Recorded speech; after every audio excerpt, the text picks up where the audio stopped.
Hi guys, welcome back to my channel for the first time in 2016. Today I thought it would be a great time to look back on the past year and discuss some of my favorite products from any category in beauty, whether it be makeup, skincare, hair care. I have some nail polish favorites, a fragrance favorite.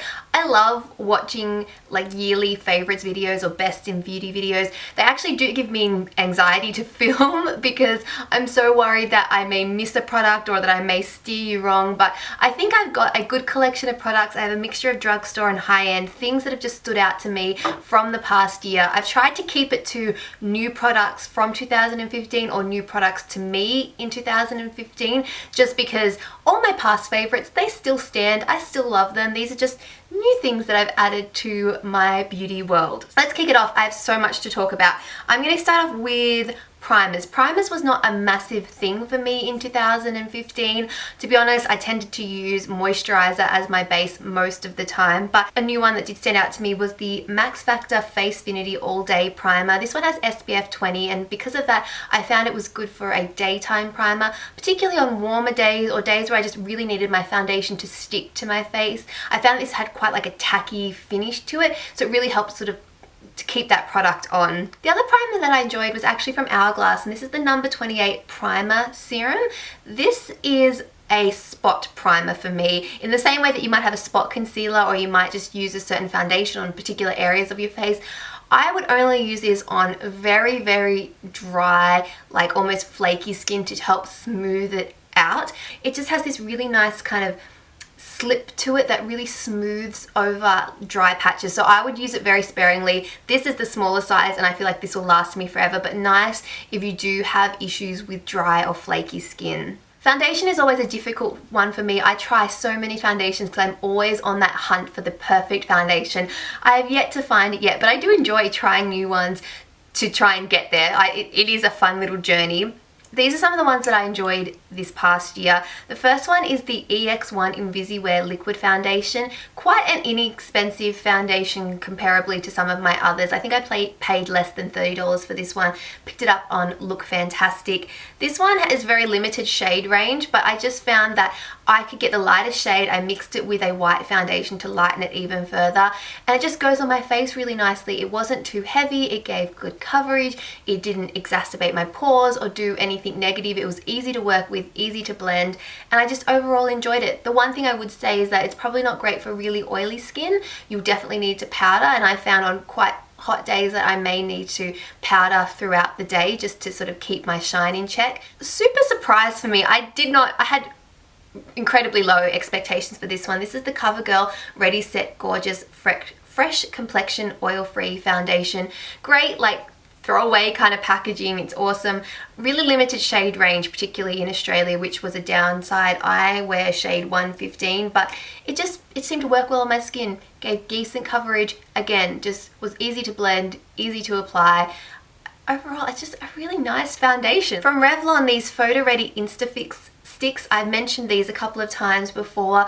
Again, a surprise. Didn't expect to like them, but really great, really forgiving on dry or flaky patches on your skin. Perfect for like middle of the day touch-ups. You can use it on its own. I also mentioned using these for like cream bronzing, contouring, to give like using different shades to give your face dimension.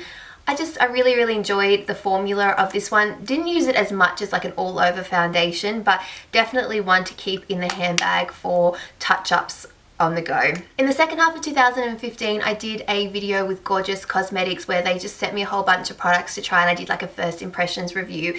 And one of the ones that stood out to me was the Base Perfect Liquid Foundation. It's one of their cult products, and I really did like this one, particularly for on camera. It seemed to just make my skin look amazing. It was a foundation that you can definitely tell that you are wearing foundation in real life, but again, it didn't feel too heavy, it didn't feel too masky.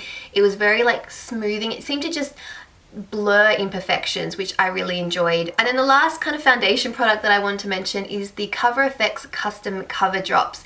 These were talked about quite a bit earlier on in the year. I picked mine up from Sephora, and while they did kind of get mixed reviews, for me they tended to work quite well. I will say that of course you can't mix them with anything. I disagree with that claim. There are some things that it just doesn't mix well with, but they do work with quite a few products, and you can mix it with certain moisturizers. You just have to be careful. There is an alcohol content in this, and that is what affects some people, but for me, for whatever reason, I just found that they worked quite well, and I thoroughly enjoy them and will continue to enjoy them. I do think it's a great concept, and I do hope that makeup brands continue to develop this concept of sort of being able to add and play. I love the science of makeup, and I love the idea of mixing foundations and trialing different things. Some of my favorite foundations are combinations of things. Okay, let's mosey on down to concealer favorites. I have a concealer duo as a favorite. Both of these were mentioned individually as favorites at some point, but to be honest, I like them best paired together, particularly for under the eyes, but I can also use this on my skin as well if I can kind of get the right tone. The first one is the IT Cosmetics by Under Eye. I have this in the shade Neutral Medium, and I can use this on its own. I can use this on its own on my skin. This one is quite a wet, almost tacky formula. It definitely needs to be powdered down, and a little bit goes a long way, but very, very high coverage and great for concealing dark circles or concealing blemishes on the face. The Urban Decay Naked Skin Concealer, again, got a lot of hype on YouTube this year. The color range is a real, I don't understand it at all. I have the shade Light Warm, and to me this is a touch yellow for me and can be sometimes a touch too bright, but mixed together the colors of these counteract and make a nicer shade for my skin. This formula is a little bit thinner, it spreads a little bit easier. I found it to be a touch drying sometimes on its own, so that's why putting these together kind of thins out this formula a bit, fixes the color a little bit, adds the moisture that I need, adds the coverage. Definitely this is a very high coverage concealer as well, so if you happen to have both, I definitely recommend pairing them together because it was my favorite combination. I've seen this powder pop up in a lot of people's 2015 favorites. It's the Laura Mercier, let me get this right, Loose Setting Powder in Translucent. It's having a moment on YouTube. I particularly like it because it doesn't seem to give me any flashbacks. So at nighttime, if I know that I'm going out to an event, or I know I'm going to have my picture taken, I just know that this one is a safe bet. It is highly mattifying, which is why I do like it for my oily T-zone. It's can make your face look a little bit flat if you apply it all over the face, but then if you are particularly oily, then you probably will like that look if you like a really matte look. It can be used for baking. It's not something that I do on a regular basis, but I've seen a lot of people do that, and it seems to work quite well for them. But overall, it's just a great powder. So I think we've covered base products. Let's move on to more cheek products. So my contour favorite stayed the same. It is the Kevyn Aucoin, the sculpting powder. So I'm not going to mention that or talk about it too much. But I do have a new bronzer favorite. Again, showed a bit on my channel. This is the Models Prefer Mineral Powder, or Soft Touch Mineral Powder in the shade Radiant Bronze.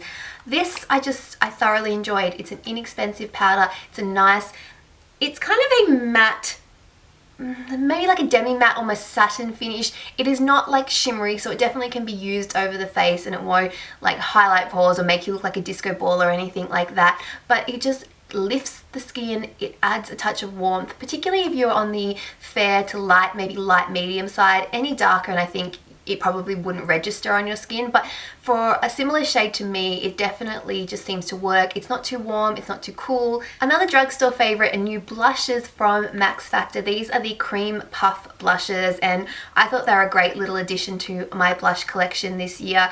I ended up picking all 4 shades that were available here in Australia. They have this kind of marble finish to them, so a mixture of tones in there. I compared them and so did a lot of people, to the Hourglass blushes that they brought out late last year, I believe, or mid last year, and they do have a very similar texture. They look very similar in like the pot or the pan as well. Maybe not the exact same, but if you're looking for an inexpensive alternative, these are definitely just lovely blushes. My other favorite blushes were also drugstore products, but ones that I've ordered online. They're from Milani. The Milani powder blushes have been my favorites for years and years and years, but I picked up a few new ones last year, and one that stood out to me is the blush in Terra Soul, I think is the name number 04. Really gorgeous. It's what I have on my cheeks today. It's great for days where maybe you don't want to bronze up your skin. You just want to do like a one-step blush bronzer. This is a really nice shade. And the other one that I really enjoyed was the powder blush in Romantic Rose. Gorgeous like floral detail here, and just an amazing color. Definitely like a go-to Rachael shade. I feel like I've worn this so much since I first purchased it. It's just when I don't want to think about blush, I chuck this one on. I think quite possibly the toughest category to discuss for me is highlight. 2015 was the year of highlighting, both on YouTube, but for me personally, I went nuts and bought so many different highlights, and I really struggled to determine what is my favorite. And there's still so many on my wish list that I'm like, but what if that's my favorite? I haven't even tried it yet. But I've got to say that probably for me, at least at this point in my mind, my favorite has been the Anastasia Illuminator in Starlight. I just think this color works perfect for me. It's not too gold, it's not too pink. It's kind of a little bit of amalgamation of both. It is light enough for my skin even when I'm at my palest, and it gives a nice sheen. It definitely like has some oomph to it, but it's not too over the top as well. I do definitely recommend this highlighter. It's such a gorgeous shade. But a close runner-up for me is definitely the Becca Moonstone. Loved this one as well this year. This is a touch darker, and I find for me a touch more yellowy golden, which doesn't always necessarily suit my skin as well. This one I can still definitely get away with, but I think I like the Starlight just a touch more. Okay, so we've done the face, we've done the cheeks. Let's move to the eye area. For brows, I kind of used a lot of the products that I tended to already use, but a new one that I added to my collection was the Surat Expressionist Brow Pomade. This is the clear version, and I really like this for two reasons. One, I love the shape of the brush. It's great to really brush up the hairs.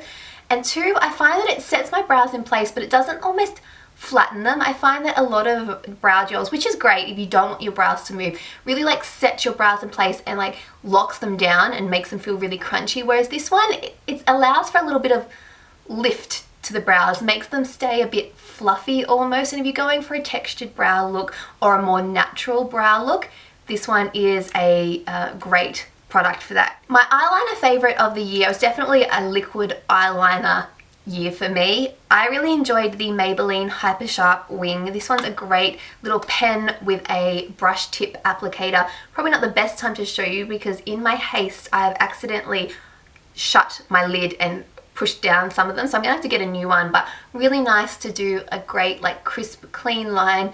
The product seems to like flow out of the tip really well as well. Love that one. My runner-up would probably be the Physicians Formula Eye Booster 2-in-1 Lash Boosting Eyeliner Plus Serum Ultra Black. Love this one as well. You would have seen it in a lot of videos because I used it constantly throughout the year. Eyeshadow was a little bit of a tough one for me because I found that, to be honest, I didn't use a ton of eyeshadow throughout the year.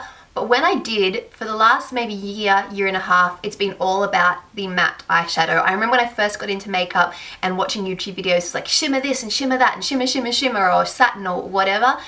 And then in the last, like I said, year and a bit, it's been matte, matte, matte all day, every day, and a fantastic matte palette. And definitely a standout for me this year has been the Kat Von D Shade and Light Eye Contour Palette. This one, the formulation of the shadows is great. The mixture of warm and cool tones is great. I love these shadows. I can use even this shadow and this one on my face. So it sort of does a little bit of double duty. I can use some of these shades in my brows if I need to. Just a nice, great palette, very pigmented, easy to work with. Thoroughly would recommend this one from Kat Von D. In terms of eyeshadow quality, I don't know if I could pick which one was better. Maybe this is a touch better, but I was also introduced to the Visart, Visart. I'm never going to get that right because I get conflicting information on how you are supposed to say it. So it's this one here. You guys know the drill.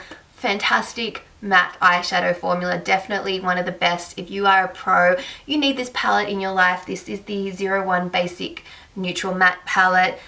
I have just loved this palette. If anything, it's so pigmented that I think you have to be careful with it because of how much pigmentation there is in that. But other than that, it's a fantastic palette. To round off eyes, I have a few mascara favorites. This is quite possibly my favorite of the year. This is the Sephora Outrageous Curl Dramatic Volume and Curve Mascara. Since I got this, I've pretty much used it exclusively. It's a random product. I didn't expect to like it anywhere near as much as I did. It has a really short, stubby, like plastic comb to it, but it gives you drama, it gives you volume, it definitely gives you that oomph to your lashes that you can almost sometimes get away with wearing falsies. Particularly when I first got it, mine is definitely on its very last legs. I definitely need a new one. It's $20, which is also fantastic for a mascara in Australia. That's on the inexpensive side. Just, I love this. Mainly for the top lashes though. I feel like it just doesn't work as well. It's a little bit too heavy for my bottom lashes, so I'd be remiss if I didn't mention the MAC Extended Play Giga Black Lash, because whenever I have this on my top lashes, this is what is on my bottom lashes. Again, I'm using it today. Really great kind of thin, small wand, which is why it works really well for the bottom lashes, but very black, lasts quite well. Once it sort of sets on my eyelashes, I don't find that it smudges on me. Really like that combo. And then the other one that I wanted to mention is the IT Cosmetics Tight Line Full Lash Length 3-in-1 Eyeliner, Primer and Mascara. This one I like particularly for on days when I don't want to wear a lot of mascara, although you can build this up, or when I'm applying false lashes. This is great as a base. It's also great because you can get like really up close, and the premise is that you're supposed to be able to almost like tight line with it, which you definitely can. I generally prefer smaller, thinner brushes just for my eye shape. It stops me from getting mascara all over my eyelids, which is something I have a habit of doing. So I really like this one from IT Cosmetics. I feel like I've been talking at you guys non-stop, so if you are still with me, high five. Thank you for sticking around. Lip products to round out our makeup favorites. So I don't think it's going to be shock that probably my other favorite of the year and my favorite lip product is the Kat Von D Everlasting Liquid Lipstick in Lolita. I wore this to death. I'm still wearing it to death. It is a favorite for a lot of people because trying to get your hands on this is near impossible. It's always out of stock, but if you ever see it, buy it. I love it. I love the color. This kind of pinkened brown, slightly mauve shade was definitely my favorite lip color of 2016. I'm already getting ahead of myself. 2015. I love it. I quite enjoy overall this formula of liquid lipsticks as well. Probably up there as my favorite.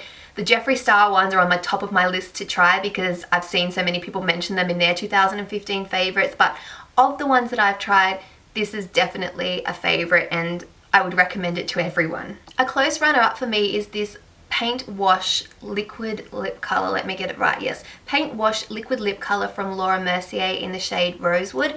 This is a very similar shade, as you can see. I would say that the only difference with this one is that it's a creamy formula. It doesn't set to a matte finish, so it's very comfortable to wear on the lips but not as long lasting. Other lip favorites, lip liner favorite of the year, Charlotte Tilbury Pillow Talk. I feel like this might be the only repeat from last year, but I used it so much this year as an all over lip color as well as a lip liner that I just couldn't not talk about it. I'm really not a lip liner person, or I wasn't until sort of the last year or so, but I love this one. I love this color. It's just the perfect kind of neutral pink shade. I like the formula of this. Some people find it a little bit too dry. For me, I don't find that. I don't have that issue. I feel like it has enough staying power with also being blendable enough that I can apply it all over my lips. So for me, it definitely was well loved. And then I also have a couple of Charlotte Tilbury lipsticks to chuck in. I had tried the Matte Revolution lipsticks for the first time this year, and I've got to say that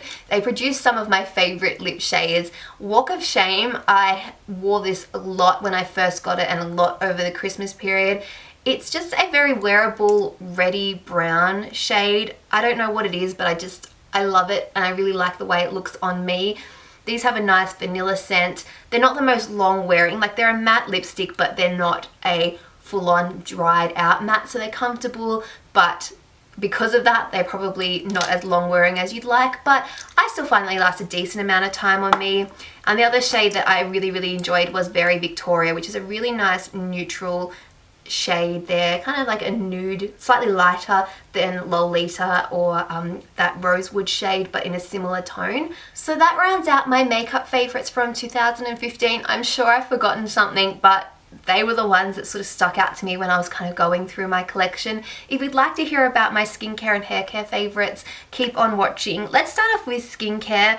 For me, skincare highlights was definitely trying the Sunday Riley brand overall. I tried a few different products, very pricey, but I did enjoy all the ones that I tried. The Ceramic Slip Clay Cleanser, when I first got this, I sort of ummed and ahed. I wasn't really sure whether it was doing much, but I found since interchanging it with other cleansers that this one does a good job of cleansing my skin without drying it out. So it cleanses it enough to feel like I'm getting clean, but doesn't seem to exacerbate any dry patches or cause any flaking, which some of my other cleansers can. So I've enjoyed that one. My Good Dreams treatment, this is a lactic acid treatment that's supposed to help brighten your skin and promote like rejuvenation, plumping, it exfoliates. I really enjoy this. I'm actually on to my second bottle. This one I definitely saw results after using it for a couple of nights. It wasn't like a dramatic transformation, but for me, myself, when I look at my skin every single day, I could notice that it just looked a little bit clearer, it looked a little bit brighter, it felt a little bit smoother. So really enjoying that one. And then towards the end of the year, I finally sort of kicked up using the Luna Sleep-In Night Oil. Still sort of on the fence about this one because of how pricey it is. All the products are on the expensive side, so they're definitely more of a splurge item, but skincare is something that I'm willing to splurge on because I've just had so many issues in the past. But enjoying that one. So overall, Sunday Riley is definitely a standout for me. The couple of other skincare favorites that I have, one is the Clinique Moisture Surge Extended Thirst Relief Gel Cream Moisturizer. This is my third full-size tub of this, and I also had a couple of sample size or travel size tubs.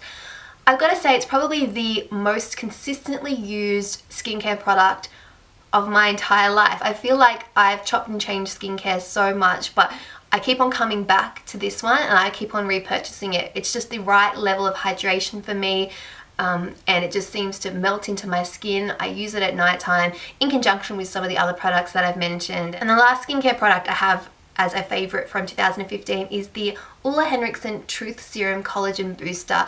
My daytime skincare routine is severely lacking in comparison to my nighttime skincare. I have oils and lotions and potions and serums and exfoliators and chemical exfoliators, so much stuff for nighttime skincare, but my daytime skincare is like rinse my face, plop on some moisturizer, add my makeup. And I've since started using this one in the daytime. I apply it before I apply my moisturizer. I just feel like it has benefited my skin. It's supposed to, it says a 5-source vitamin C complex and help to plump the skin. Just overall, I feel like it's just improved the appearance of my skin, and I'll continue to use it. It doesn't affect my makeup application as well, which I think is great. Oh, actually, one last thing I wanted to mention for my more acne-prone friends out there, if you're like myself, this is the Dermalogica Breakout Control, part of the Medibac clearing range. And this I used quite a bit as almost a bit of a preventative measure to try and help stop my breakouts. It's not the greatest like spot treatment, it's not one that you're going to instantly see a difference, but I found that it did a good job of helping to try and control any breakouts without over drying out my skin. I could use this on large sections. Mainly I would use it sort of around my jaw, on my neck, particularly because I get a lot of hormonal breakouts there. But sometimes I might like break out around my brow or sort of maybe around my mouth, and I could apply this in sort of a large section for a couple of nights and would just help clear it. It would help sort of keep acne away, but I wouldn't end up with large like flaky patches, which would happen if I use a lot of other like spot treatments or other acne treatments. So definitely one worth looking at, not so much as a spot treatment or as an instant fix, but as something to use as part of your overall acne control system. My hair care routine is very simple, but a couple of new favorites that I've added this year. One is the Tresemme Perfectly Undone Ultra Brushable Hairspray. This is a really fine mist, and I enjoy it particularly for my everyday hair is usually just sort of like brushed out messy curls or waves, and I just think that this works well for that kind of hairstyle. It doesn't have a like high level of hold, but I just want a little bit of hold, but I want it to still feel like my hair. I don't want it to feel crunchy, and this gives me that. And a new shampoo and conditioner love for me is from Organics or OGX. This is the Moisture Plus Vitamin B5 shampoo and conditioner. I really like this one. It smells amazing. It's a little bit more pricey for me than my usual herbal essences, so I don't get this every single time, but I just find that this leaves my hair feeling very soft and nourished and washed. I know some people said they found the shampoo quite drying. I didn't have that issue. I think if you use them both together, they seem to sort of counteract. This is very hydrating. This might dry out your hair a little bit. I don't know. For me, I have quite oily hair, so that doesn't bother me, but definitely a favorite of mine. The last couple of items that I want to talk about, a favorite fragrance of the year goes to the Jo Malone Wood Sage and Sea Salt Cologne. Love this one. It was definitely a branch out for me, trying different scents and not going for my usual typical fruity sweet. I don't know, I really like this one. And then lastly, I have two nail polish favorites from 2015. The first one is the Nails Inc. Victoria Beckham collaboration, and this one's in Bamboo White. I talked about this in my favorites video. It's like it's like a white or an off-white that has a pink tone to it, a pinky grey tone. It's really hard to describe, but I like the formula. I like the color. I feel like it just looks very, I don't know, classy. I really, really enjoyed that one. And the other one is Essie's Chinchilli. I love this kind of neutral grey shade. It looks kind of boring in the bottle, but when you actually have it on your nails, I got so many compliments from it, and I had a few people even go out and sort of buy it when I mentioned it, and I saw them wearing it as well. So I definitely like that one. Essie's formula isn't the greatest. I find sometimes it can chip a little bit, but a little bit of top coat does the job, and I love this color. Okay. Well, we have been talking for a very long time. If you are still with me, thank you so much. I hope you guys enjoyed hearing about my favorite beauty products from 2015. Now it's onwards and upwards. Can't wait to try some new stuff in 2016. Definitely let me know if you have a favorite standout product from 2015, maybe something I haven't mentioned and that I should try. I would love to hear from you. And what products are you excited about, launches from 2016? There's a few things that I'm really excited to try, so I'm sure you'll be seeing those in future favorites videos or empties or reviews or whatever it is. Make sure you check the description box for a list of all the products that I mentioned today, as well as all my social media links. And if you are new, I would love it if you could subscribe. I'll have a lot of new content for you in 2016. Other than that, I hope you had a great holiday period and that you are looking forward to the coming year. And I'll talk to you guys all very soon. I'm Rachel, and I'll see you next time. Bye!